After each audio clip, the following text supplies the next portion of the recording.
When you hear mention of a steam oven, you may think that's odd. Why would you need to cook with steam? But in fact, steam is used in many aspects of cooking, from boiling grains and vegetables, cooking food gently such as custard, and also to slow cook and tenderize meats. It's very easy to adapt recipes to cook them in a steam oven. If you look at the traditional method of cooking them, that's your guideline.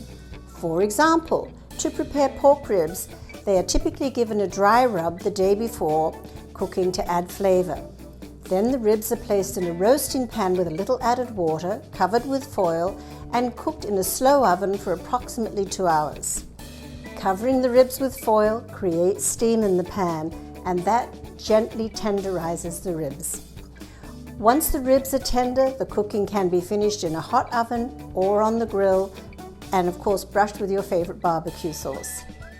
To cook the ribs in the steam oven, instead of placing them in a roasting pan with water, I just place them in the oven tray and set the oven to a low temperature in the combination convection steam mode.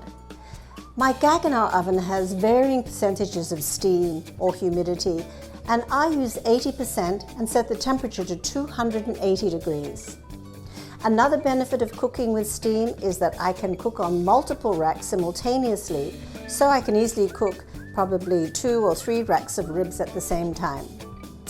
Prior to serving the ribs, they can be brushed with barbecue sauce and placed in a hot oven or on the grill.